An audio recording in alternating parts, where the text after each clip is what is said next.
Ahora vamos a tocar un tema un poquito difícil de entender, que son las arritmias.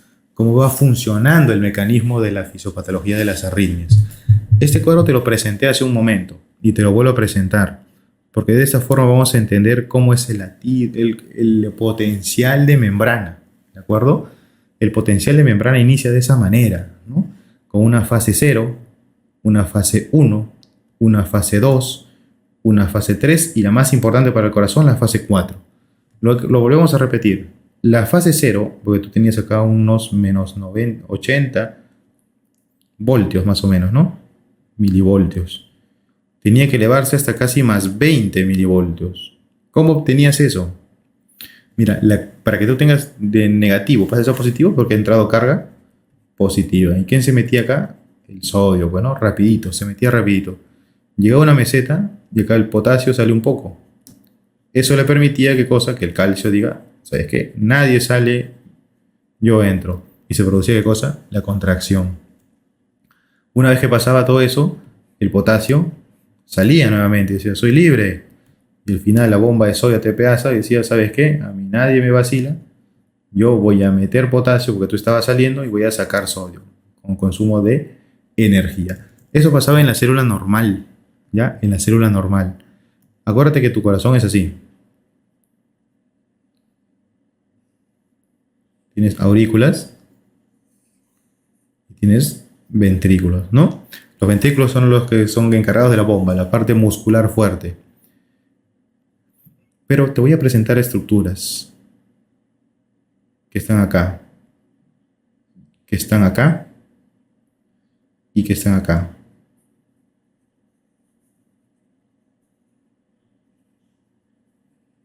¿Cómo se llaman estas estructuras? Son los que transportan el impulso cardíaco. Este es el nódulo sinusal. Si tú buscas un libro antiguo de semiología, te va a decir que el nombre de este tiene nombre propio, ¿no? Se llama Katie Flat. Y acá está el nódulo auriculoventricular, que también tiene nombre, Ashok-Tavara. Así decían los antiguos, ¿no? El impulso eléctrico viene así. Este es el marcapaso natural del corazón. ¿Qué quiere decir? Que ahí nace todo. Estimula el nódulo auriculoventricular y de las aurículos ventriculares se pasan a través de a los ventrículos. ¿Y los ventrículos dónde terminan? Estas son las fibras de Purkinje, ¿no? Las fibras de Purkinje estimulan a todo el ventrículo para que se contraiga y bote la sangre. Así funciona, ¿no? ¿En cuánta frecuencia sale este? Generalmente entre 60 a 100. A medida que vas bajando, la frecuencia es menor, de 40 a 60, menos de 40, ¿ya? Lo que idealmente debería ser es que todo impulso cardíaco nazca de acá, ¿ya? Estas estructuras que tú ves acá no son estructuras nerviosas, no son neuronas, se llaman células musculares especializadas. Son las encargadas de transmitir el impulso por toda la estructura cardíaca. Acá también, ¿no? Del lado derecho del corazón también se van a la sino auricular, y del auricular al ventrículo ventricular. Son las encargadas de transmitir el impulso del potencial de acción. Si es que no funciona alguna de estas, encontramos en qué cosa? Arritmias. El término correcto es disritmias, ¿no? A significa sin ritmo. Vamos a ver que hay patologías que tienen ritmo, ¿no? Pero qué cosas es disritmias, alteraciones en esta parte, en esta esfera. Mira lo que te voy a mencionar acá. Importante era la TPasa, importantes eran el sodio, potasio y calcio, ¿no? Las estructuras monovalentes y divalentes que permitían este ciclo. Estas células, todas las células que puedas ver en el miocito obedecen a esto, a esta fase. En cambio, las células especializadas son así. Tienen fase 0, fase 3 y fase 4. Quiere decir que la fase 1 y la fase 2 no aplican ellas. ¿Por qué? Porque a estas células especializadas no les importa contraerse. Le dan el estímulo nada más para que las otras se carguen, para que ellas sí lo hagan. No les importa esa salida de potasio para que permeabilice. Les importa que llegue sodio, que salga potasio y se regule con la TPasa. Solo tiene esas tres fases, 0, 3 y 4. La célula especializada. Toda la demás tiene fase 0, fase 1, fase 2, fase 3 y fase 4. ¿De acuerdo? Así lo domina. ¿Y por qué es importante reconocer esto? Porque yo te voy a dar puntos que tienes que acordarte de la fase 0 y la fase 3.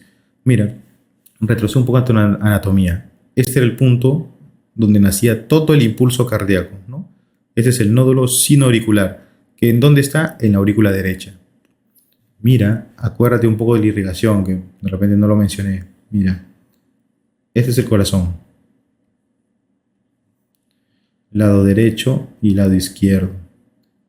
Yo te dije que había un tronco coronario que iba para la descendente anterior y la circunfleja. Y acá había una coronaria derecha. ¿Sí? La coronaria derecha da ramas que irrigan ¿a quién?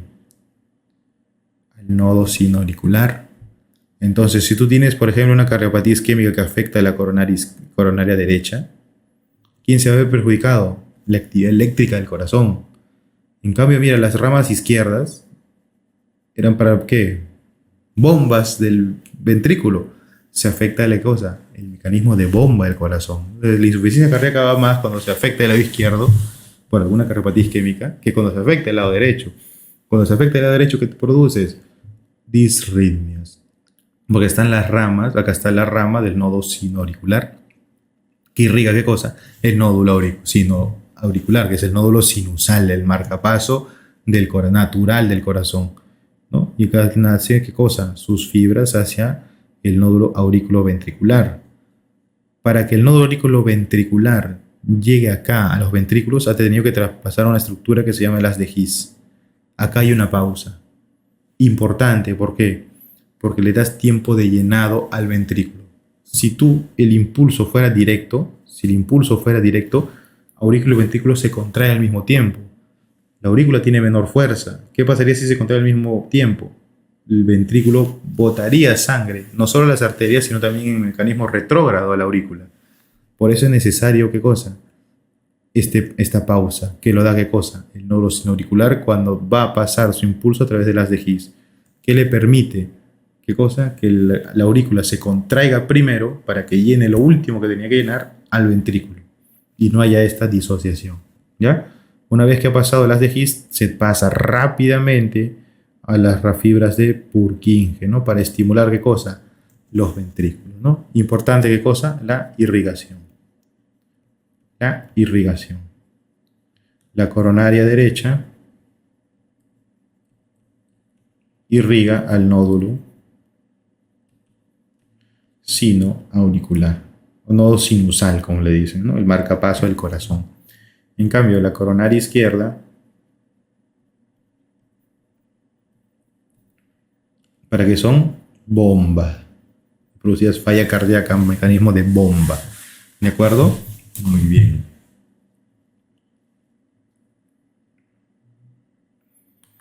Vamos a contener el mecanismo de unas arritmias. Te he hablado acá de bloqueos, pero te voy a hablar en general. Mira, cuando no tengas una disritmia, vamos a hablar, es porque tienes ¿qué cosa? Alteraciones en la frecuencia.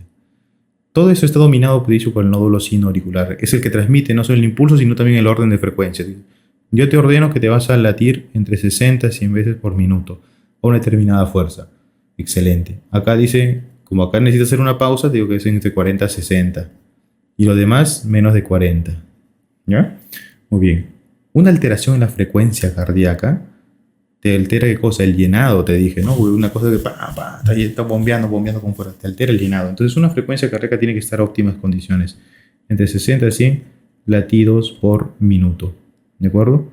Eso es lo primero que tienes que conocer para una disritmia. Lo segundo importante que tienes que acordarte es que el nódulo sinusal es el marcapaso.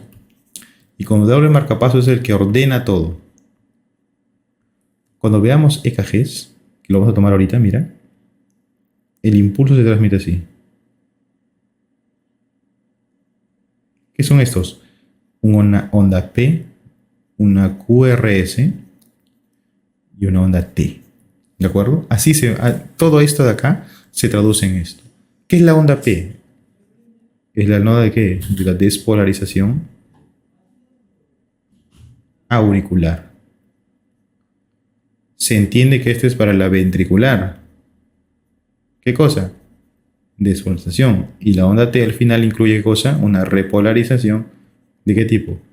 Ventricular. El ST, que tú ves acá el intervalo entre una onda, entre el QRS final y la onda T, se llama segmento ST. Eso es lo más importante en cardiopatía isquémica, porque acá ocurre la diástole. Cuando se altera la diástole en la cardiopatía isquémica, esto se puede elevar o se puede supradesnivelar. ¿Ya? Cuando lo veas más adelante en clínicas, no clínica cardiológica, vas a ver qué es un segmento elevado, un ST, qué es un elemento infradesnivelado del ST y cuál es su correlación, ¿no? Te voy alcanzando que un segmento del ST elevado es así. ¿Y qué significaba eso? La arteria está completamente obstruida. En cambio, un ST infradesnivelado, que significaba que la arteria está parcialmente obstruida. ¿Sí? Ambas dan clínica de isquemia, ambas dan dolor. Esta es una emergencia que tienes que romper. Esta que decías, estratificada a riesgo. ¿Ya? Estratificada a riesgo. Muy bien. Pero el punto es que tienes que tener esta coherencia. Una arritmia se va a traducir con el apoyo de una, ¿qué cosa?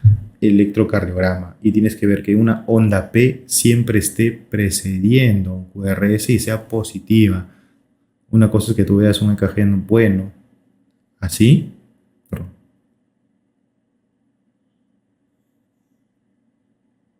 Y otra cosa es que tú veas esto. Las ondas P tienen que ser positivas generalmente en la mayoría de las derivadas, ¿de acuerdo?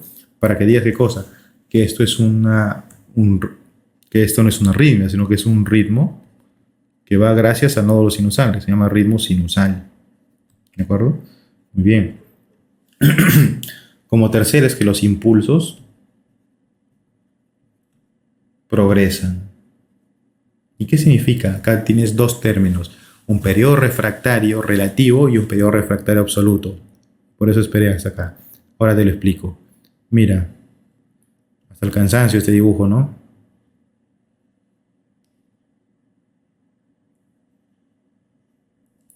Vamos a dibujar mejor. Hasta el cansancio, ¿no? Fase 0, fase 1, fase 2, fase 3, fase 4. ¿Qué hacías acá? Entrada de sodio, lo sabes de memoria, salida de potasio, entrada de calcio y salida de potasio, ¿no? Y por último tu ATPasa. ¿De qué? De sodio de potasio. Te voy a enseñar estos dos conceptos. Mira ese punto de inflexión. Y traza una línea imaginaria, ¿no?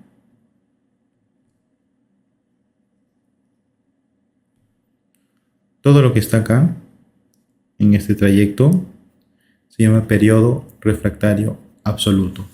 ¿Qué implica acá? Y mira, y todo lo que está acá en este pequeñito se llama periodo refractario relativo. Los impulsos progresan, sí. ¿Por qué? Porque todo lo que comprende esta área del periodo refractario absoluto significa que el corazón no se va a estimular por ningún tipo de estímulo. Tú le vas a hacer una carga y se estimuló solo con ese estímulo y va a quedar hasta que mientras permanezca ese estímulo de él. Eso es el periodo refractario absoluto. La célula solo se despolariza, inicia con sodio, ¿no? Solo despolariza con un solo determinado estímulo. El periodo refractario relativo tiene otro concepto. ¿Qué significa? Que la célula se puede estimular siempre y cuando le des un impulso mayor al que estuvo teniendo previamente. Quiere decir, mira, si acá tú le has tenido que dar, mira, de menos 90 hasta 20 voltios, más o menos 100, acá le vas a tener que dar más de 120 para estimularlo. Si no, no lo hace. El absoluto se cierra, ¿no? Es algo definitivo. Tú no te vas a estimular porque ya tienes un impulso y listo. Pero el relativo, que es más chiquito, dice, tú te puedes estimular siempre y cuando te den un estímulo mayor al que recibiste. ¿Y esto por qué, Carly? Porque la salida, el flujo de potasio, cosa hace, desestabiliza membranas, ¿de acuerdo? Cuando veas más adelante las alteraciones, veamos en la parte renal de sodio y potasio, la hipercalemia lo tienes que tratar. ¿Por qué? Porque tienes que darle ¿qué cosa? El manejo de hipercalemia se resume en ¿qué? La estabilización de las membranas, ¿ya? El potasio tiene esa peculiaridad. Cuando hay disrupciones de potasio, las membranas están muy, pero muy susceptibles. Por eso es que el periodo refractario ocurre justo acá, a partir de la fase 3. ¿Ya? Solo se va a estimular por un estímulo mayor. Esa es su condición para el periodo refractario relativo. Para el absoluto, todo lo contrario, ¿no? Yo no me voy a estimular porque ya tengo un estímulo y no lo puedo hacer. Esas son las dos cosas que tenemos que tener en claro. ¿Por qué? Porque los impulsos cardíacos que progresan obedecen a un ritmo sinusal. Quiere decir que si acá me estimularon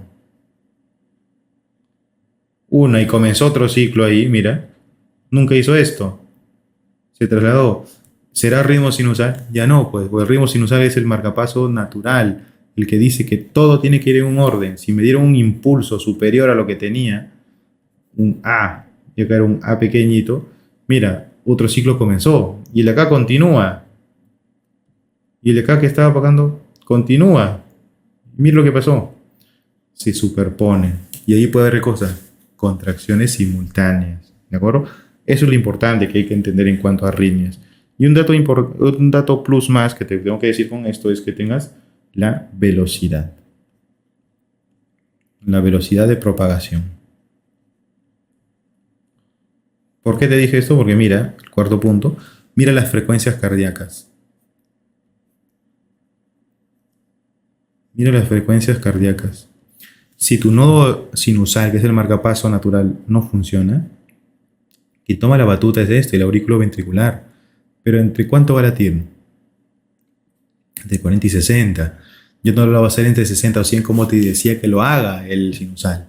Y si este deja de funcionar, lo va a tomar la batuta ¿quién? Los ventriculares, ¿no? El haz de His y la fiebre de Purkinje. Pero ¿cómo laten esto? Bajísimo, pues, ¿no? Bajísimo. Entonces, una cosa es tener una bradicardia compensatoria, como ya en falla cardíaca, que era necesaria, ¿no?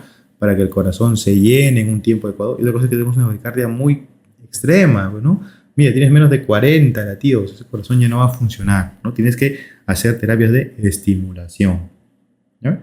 Entonces, esos tres conceptos, la frecuencia, que el nódulo sinusal siempre sea el que dirige todo, los impulsos y la velocidad de propagación. La velocidad de propagación siempre va en este sentido, del nódulo sinusal a las fibras de Purkinje y con un determinado orden, ¿no? Acá la velocidad de propagación, ¿en dónde es mayor? En las fibras de Purkinje, no te confundas con la frecuencia. ¿Ya? Las fibras de Purkinje tienen más velocidad de propagación porque el ventrículo late más rápido, pero lo hace con una frecuencia cardíaca menor. ¿Ya? La frecuencia cardíaca es menor para el llenado, pero la velocidad de propagación es mayor en los ventrículos. Muy bien.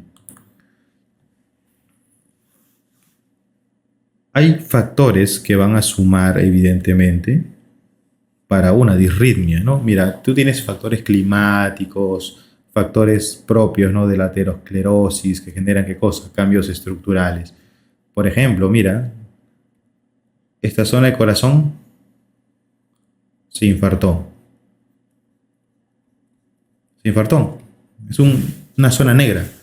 El impulso eléctrico viene acá y dice, oye, no tengo nada que transmitir. Hago esto.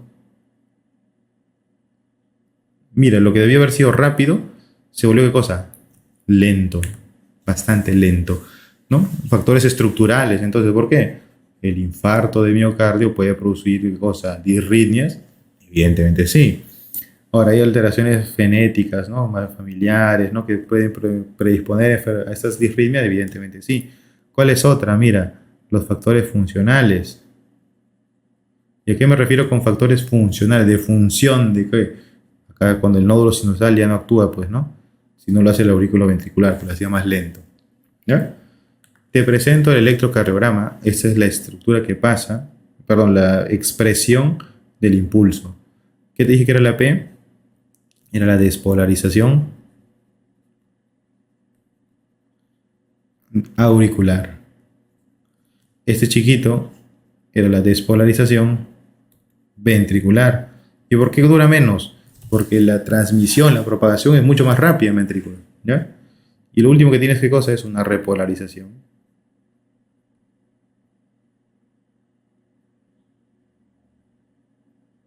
Del mismo ventrículo. Vuelve a su base, ¿no? Se relaja. Estos son los intervalos que suelen durar, ¿no? El tiempo.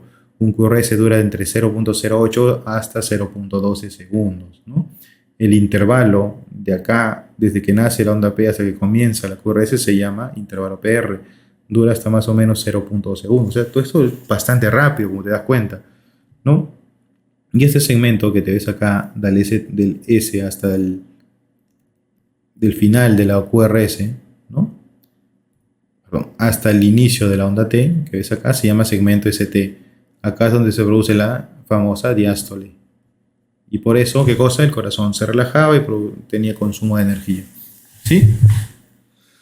Si tienes una alteración en la morfología de esto, ¿ya? En la morfología de las ondas P significa que tu despolarización auricular está mal. Si tú tienes alteraciones en este complejo QRS, es porque tu ventrículo está yendo mal. Si tú tienes alteraciones en el ST, es porque tu diástole está haciendo mal. Entonces ahí tienes la expresión clínica vista en el electrocardiograma, ¿no? Por ejemplo, es un paciente que viene con dolor de pecho. Tú lo vas a ver así. Encuentras esto, mira. Esto de acá es un ST que, mira, el ST tiene que estar planito. Mira, todo esto acá se elevó. ST elevado. No lo que te decía en su momento. O todo lo contrario, que tienes esto y mira lo que le pasó. Vamos a dibujarlo mejor. Así. Mira, tu ST debería ser en el mismo eje. ¿Cómo está? Desnivelado, está hacia abajo. ST no elevado se le conoce, ¿no? Infradesnivel del ST. Se traduce, ¿qué cosa? En daño diastólico. Tú tienes daño diastólico o tienes cardiopatía isquémica, ¿no? Es un tapón que está ahí o bien tapando toda la sangre, como el caso de arriba, o bien tapando una parte del diámetro del vaso. Pero no todo. Pero no todo. La expresión clínica. La onda P significa despolarización auricular. ¿Qué es la despolarización? El inicio de qué? Del impulso de la transmisión a través de las membranas, de canales de sodio. Generalmente en los miocitos es la fase 0 y la célula cardíaca especializada sigue siendo la fase 0. Pero ¿qué pasa si tu aurícula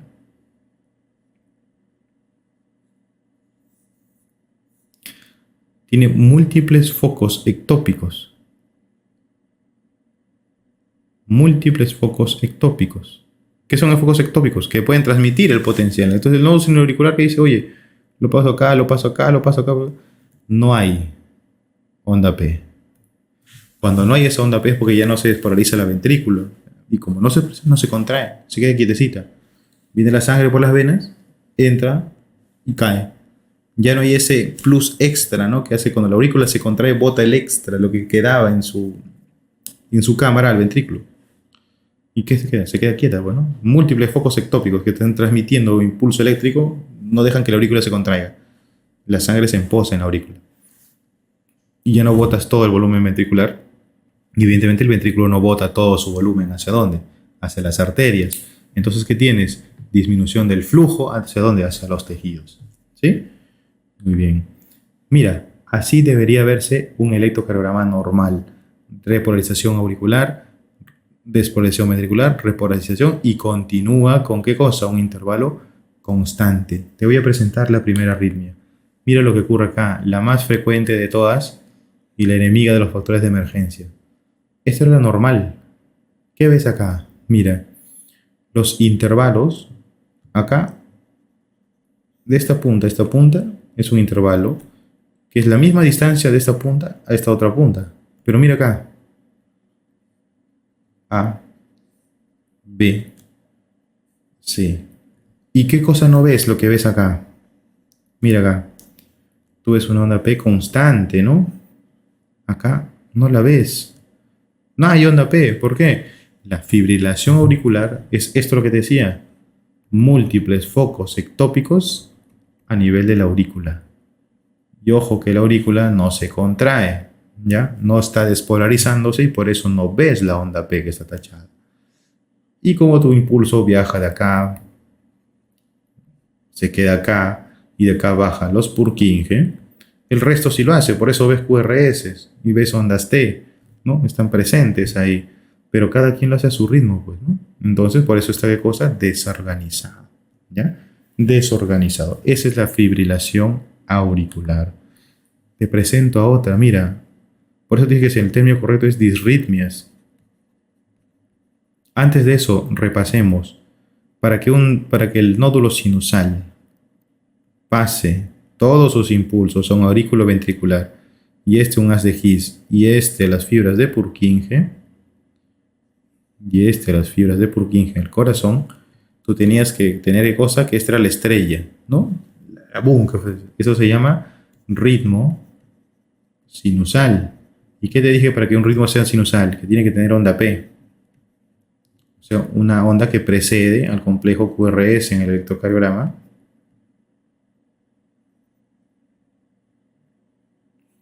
Que lo precede al QRS y que sea positiva en las derivaciones cuando veas, ¿no? Cuando veas el electrocardiograma tienes que ver que la onda P está hacia arriba, que sea positiva y que precede a un QRS, ¿de acuerdo?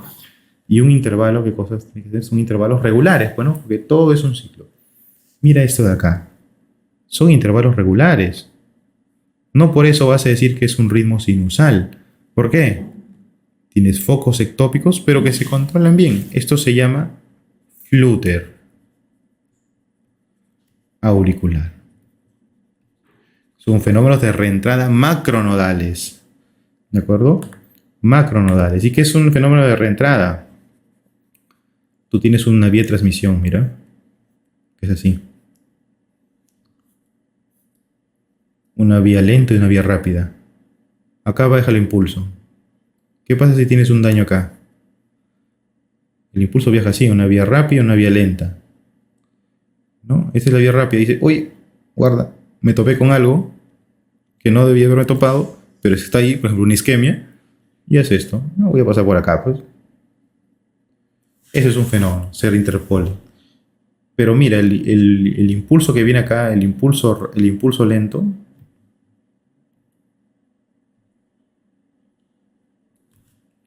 quiso volver, pero no pudo. Ahí están los fenómenos de reentradas, ¿no? Todo obedece a esa cosa. Ahora, puede que no haya un daño ahí. Puede que no haya un daño ahí, pero mira, el impulso lento vino acá y el impulso rápido hizo esto. Y se juntó. Chocar. Mecanismo de reentrada. Todo eso pasa, suele pasar. Y ahí pones qué cosa, las taquicardias supraventriculares. ¿Sí?